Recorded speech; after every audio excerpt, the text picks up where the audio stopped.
If more people knew this story, they would understand something dangerous about slavery. Stick with us until the end, because what unfolded after this rebellion shocked the British Empire and changed how slavery was controlled forever.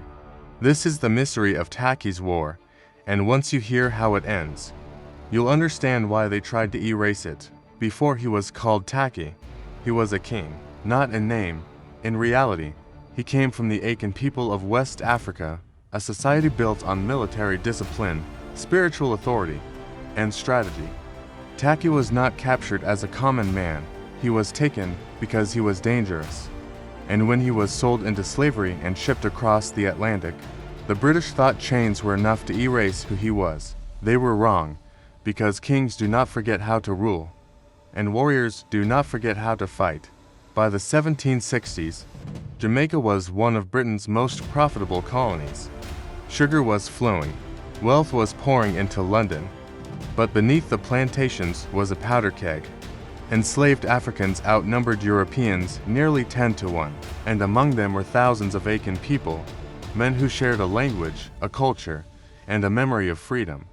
Tacky didn't see plantations. He saw weak points. He watched overseers. He studied routines. He listened. And when the time was right, he moved. The uprising begins. In April of 1760, Tacky struck.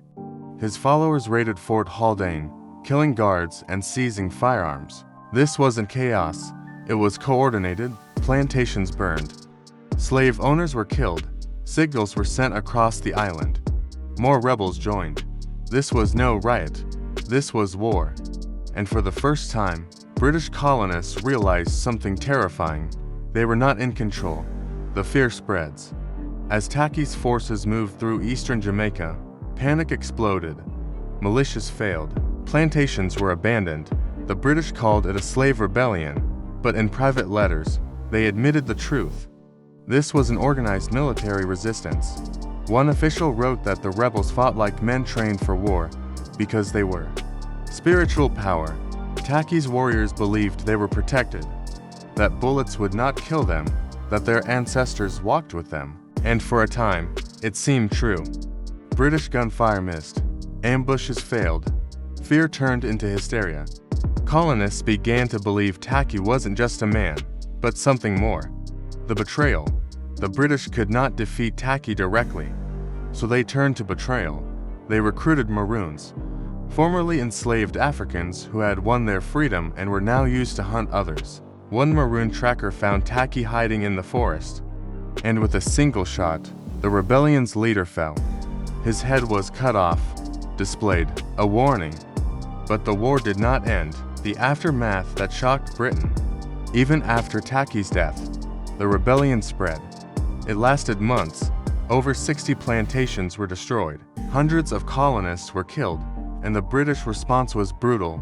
Executions, public torture, mass hangings, but the real shock came later. Britain rewrote its slave laws, militarized plantations, increased surveillance, harsher punishments, not because slavery was ending, but because they were afraid. Afraid it could happen again. Why this story was buried. Tacky's War proved something dangerous, that enslaved people were not passive, not broken, not powerless. They were waiting. This rebellion became the blueprint for future uprisings, from Jamaica to Haiti.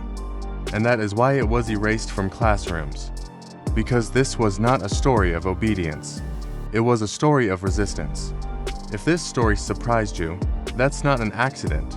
And if you want more hidden histories like this, stories they never wanted you to learn, subscribe now, like this video, and comment below.